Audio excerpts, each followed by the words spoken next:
Hey YouTube, what's up? It's DJ Luke here today, and I've got a new product that I want to share with you guys. This is by Pioneer DJ. It is the DDJ-200. Now, this is kind of an entry-level controller, but it's very cool. It's got some very unique features that are going to interest some people out there who are getting into the world of DJing. So let me kind of talk briefly about this. Number one, I love Pioneer. They always package things so well. Came very well packaged. Kind of gives you a nice picture of what's inside the box on the outside. Alright, so first let me go through the controller with you just a little bit. It's got some of the most important features you'll need when you're DJing. Number one, you've got a nice play pause button down here. Interesting thing about this button is while it is a little smaller than one of their professional decks, it still has that same tactile feel, that click. It's really great. Cue button feels the same way. You have your shift right here, which is very handy for removing your hot cues. Also for heading back to the beginning of a track using shift cue.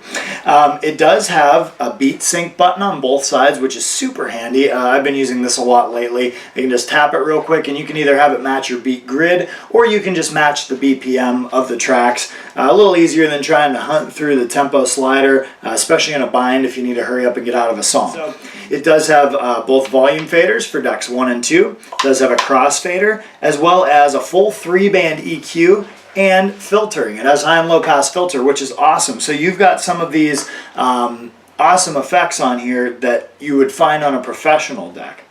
Now, one of the neat things about the crossfader on this is the transition effects. Okay, if you turn that on, you can choose from some transition effects that will actually fade from one track into the other. So, especially when you're first beginning and maybe you're not great at beat matching or scratching into new tracks, what you can do is you can put this transition effect on. When you move the crossfader, it'll actually apply an effect like currently one that I have is a high pass filter. So as I go across, it pulls the low end out of my deck 1, and as I fade into deck 2, it brings that low end in from that track. So kind of nice that it does that automatically, and it's very easy to access on and off. So if you want to be experimenting a little bit, but you know your comfort zone's right here, you can just hit that and do a quick mix out. Tempo sliders are very nice. They're down here on the bottom corner, similar to like a CDJ setup. And I have to say, despite the size, if I put my hand on here, you can kind of see my hand compared to the jog wheels, they feel really good. They actually feel like one of the professional controller jog wheels. Very responsive. Alright, so probably the greatest feature about this controller, Pioneer, I'm surprised they took it on and it works extremely well, is the Bluetooth. Okay, so you're thinking Bluetooth, what does that do? So what you can do is you can connect your phone to this, which I will show you in just a second, wirelessly. And when you do that, you can use this controller on the WeDJ app, or there are several other apps that you can use.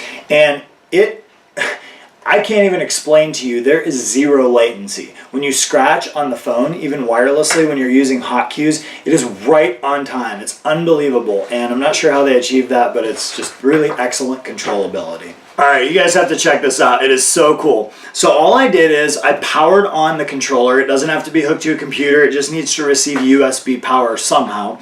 So I have the controller on. The Bluetooth light was blinking. I went into my phone in the WeDJ app and I connected to my phone. So check this out. It's pretty good.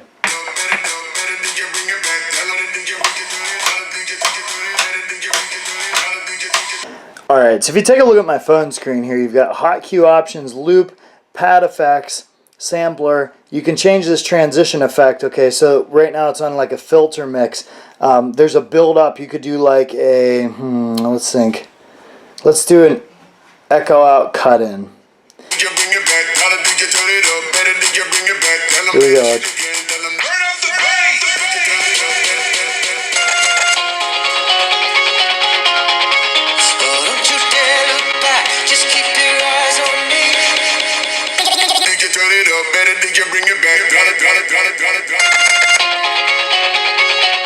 Alright, so overall, I have to say, this thing is actually really cool. It's really usable. I mean, if you were going to start out being like a wedding DJ or something and you just needed a simple controller, this is a no-brainer. You could even use your phone.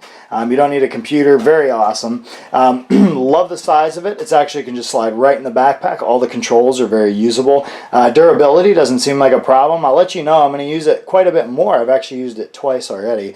You know what else it's great for? I take it with me, and then it's small enough that if I'm just sitting somewhere, I can prepare tracks.